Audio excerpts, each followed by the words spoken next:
In the late 1880s, West African middlemen and British businessmen became competitors as the latter became determined to access the inland areas of West Africa without the use of intermediaries. The treatment Britain meted out to perhaps the most famous and influential pre-colonial chief in southeastern Nigeria demonstrated the lengths to which the British authorities would go to deal with natives who obstructed their commercial ambitions. Mbanaso Okwara Ozurumba was born around 1821 at Omurodoha village in Amaebu, which later became part of Imo State in the Igbo-speaking southeast of modern Nigeria. Kidnappers captured Mbanaso when he was about 12 years old and sold him as a slave to Chief Allison of Bonny. The chief became so exasperated with the young boy's insubordination and headstrong nature that he gave him away to Chief Madu, who was himself a former slave who had risen to become a member of a prominent family. When Madu died in 1883, his son Alali succeeded him. A leadership vacuum arose after Alali died in 1861, heavily in debt. Potential successors were reluctant to succeed Alali and inherit his debts to British businesses. Hence, in 1863, they chose the young and ambitious Mbanaso, who was also a businessman, to succeed Alali. The charismatic Mbanaso had risen in the society through sheer force of character and had a reputation for honesty and for keeping his word. He paid off the debts he inherited from his predecessors, built good business relationships with the British, and sometimes hosted feasts and galas for British naval officers. He was articulate, intelligent, and conducted himself with a quiet, dignified comportment. Mbanaso bore the honorific name Juboha, which his kinsmen shortened to Jojo, and Europeans to Jaja. He established himself as a wealthy trader and middleman who acted as an intermediary between European traders in the coastal areas of the Niger Delta and native palm oil producers inland.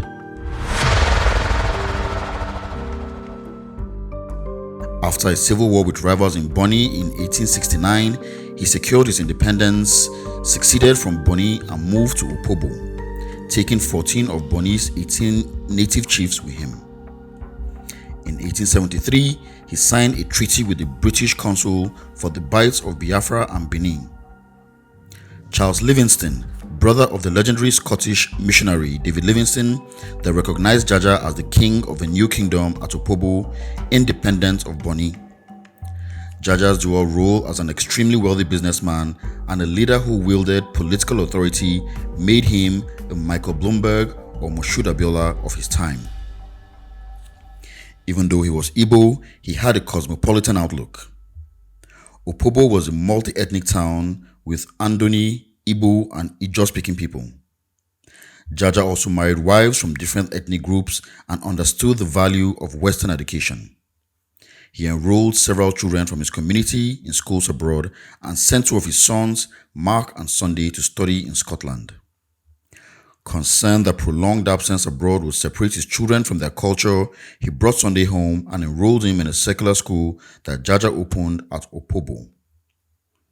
In 1881, he sent his 13-year-old son Warabo to England and enrolled him in Manor House School in Cheshire. Warabo never returned to Opobo. He died from a lung inflammation after a cricket game. Jaja was astute enough to recognize the importance of establishing and maintaining friendly relations with Britain.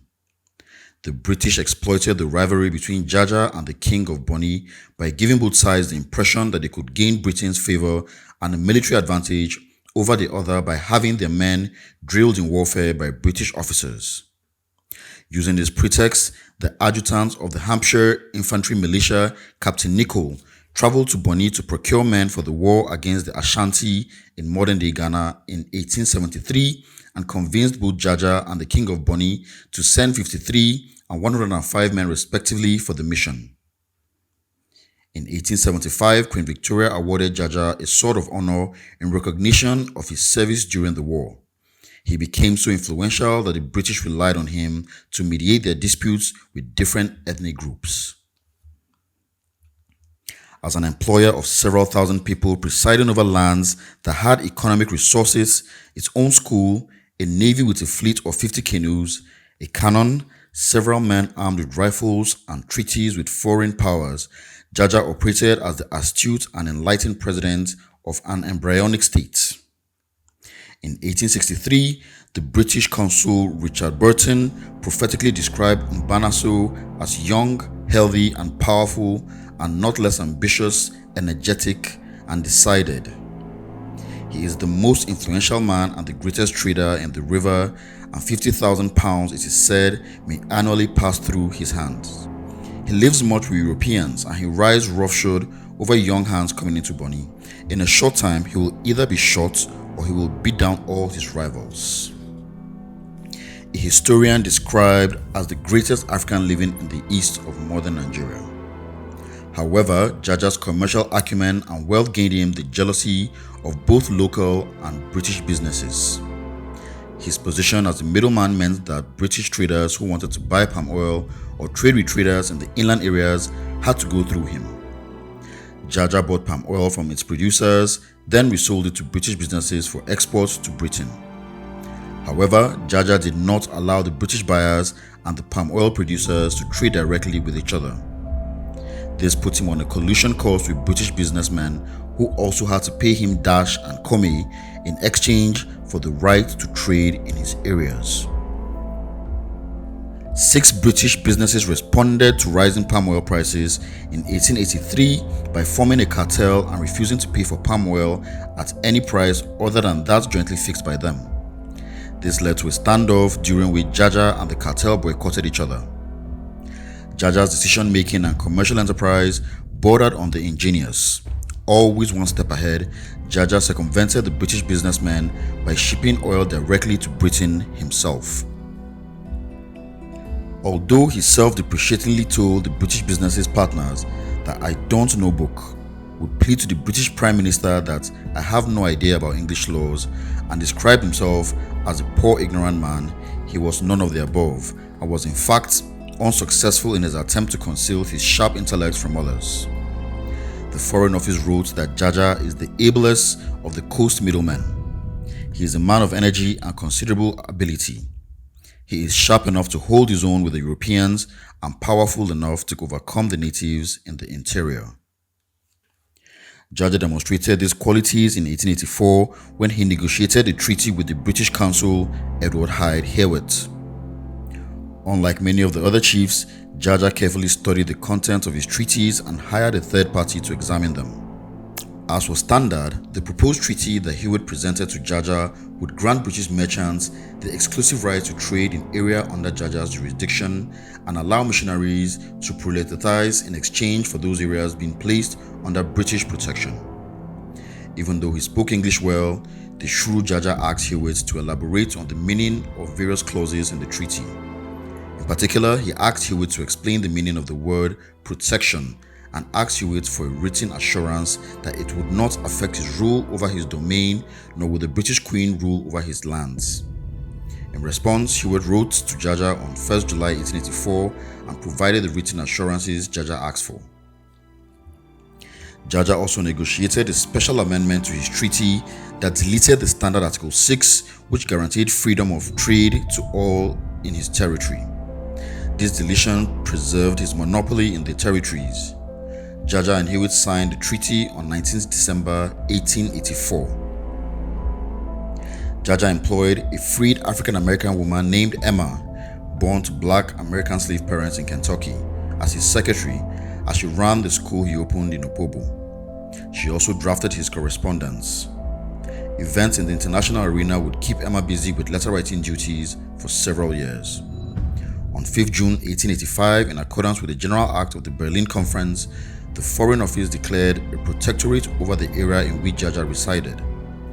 The act also provided for freedom of navigation on the River Niger and its connected rivers, and declared that no exclusive privileges of navigation should be granted to companies or private persons. Jaja and other African leaders were not party to the treaty, nor were they consulted about its provisions, which were inconsistent with Jaja's treaty rights. but Britain took the position that the Berlin Conference and its Protectorate Declaration overruled Jaja's monopoly rights under his treaty. These measures gave British businesses that wanted to be rid of Jaja an opportunity to strike. They sought to trade and buy palm oil directly from the inland producers without going through Jaja, and lobbied the British government to remove Jaja. In response, Jaja petitioned the Prime Minister Lord Salisbury, and 2 years of recriminatory correspondence between Jaja, the Prime Minister, Hewitt, and the Foreign Office ensued between 1885 and 1887. In January 1887, Hewitt ordered British traders to stop paying Kome to Jaja. Jaja sent letters of protest to the Prime Minister in which he pointed out that Hewitt continued to allow all other chiefs in the area to receive their Kome, and that Hewitt had threatened to exile him. In the same letter, Jaja identified many Britons whom he had met and who could attest to his good conduct and have never yet known me to rob any white men in this river their rights. Jaja also complained, should there be any meeting wherein my presence is required by him, upon my arrival in such a meeting, there is only continual abuse from him and nothing else. Hewitt went home to Britain in 1887 on sick leave, and the young, impatient, and brash Harry Johnston deputized for him as acting consul. Johnston did not like Jaja. A British expatriate who lived in Nigeria for several years described Johnston as a headstrong, imperialistically minded young careerist who had no time for Jaja. The day Johnston arrived in the Niger Delta, he sent a letter to the Prime Minister to complain about Jaja. In official dispatches to the Prime Minister, he described Jaja as the most grasping, unscrupulous, and overbearing of mushroom kings who ever attempted to throttle the growing commerce of white men with the rich interior, and complained that here is the country where white men may hope to settle and enjoy good health, and it is from lands like these that runaway slaves and upstart kings like Jaja are trying to keep us from penetrating. Johnston's and Jaja's personal differences amplified the conflicting strategic and commercial differences between British businesses and Jaja. Johnston was unable to travel to Opobo by British gunboats or ships as they were too large to navigate through the narrow and shallow creeks. Instead, he contacted Jaja's enemy, the King of Bonny, George Pepple, who supplied Johnston with a canoe and armed escorts to travel to Opobo. In contrast to his invective-laden description of Jaja, Johnston described King Pepple, who had converted to Christianity, as very civilized, and noted that he spoke and wrote English like an Englishman and dressed as we do. Jaja had refused to convert to Christianity and was unlikely to have perceived Johnston as a neutral arbitrator after his arrival in a canoe and with an escort provided by his enemy. At first, Jaja did not want to deal with the 29-year-old Johnston, who was almost 40 years his junior. He informed Johnston that he would resume discussion when Johnston's father, Hewitt, returned. However, Johnston summoned Jaja to a meeting on 5th August 1887 and ordered him to sign an amendment to his treaty to allow free trade in all of his markets or face a naval expedition if he refused. Jaja protested to the British Secretary of State about being compelled to sign away his rights under duress. Johnston was not done with him, however, and was determined to remove Jaja. Johnston sent a cable to the Foreign Office on 19th August 1887 alleging that Jaja had violated his treaty obligations by obstructing free trade and by trying to trade in an area not recognized by his treaty.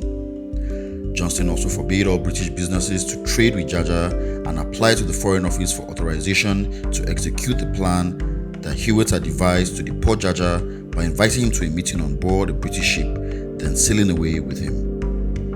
On August 29, 1887, the Prime Minister considered the matter and then wrote to Johnston, I am unable from the papers before me to see what cause of complaint we have against Jaja. It is said he is contravening the stipulations of a treaty made in 1873. I can find no provision of that treaty which is contravened by the action that he has taken. To invite a chief on board your ship, carefully concealing the fact that you have any design against his person, And then when he has put himself in your power, to carry him away is hardly legitimate warfare, even if we had the right to go to war. It is called deporting in the papers, but I think this is a euphemism. In other places, it would be called kidnapping. I see no ground for hostile action so far as my present information goes. The Prime Minister then traveled to France on holiday, but had already developed the impression that acting Consul Johnston was under the influence of Jaja's British business rivals. He again wrote on the matter on 9 September 1887 to express his view that I am not satisfied with the entire impartiality of Consul Johnston's judgment and ordered that a British naval officer be sent to investigate the matter.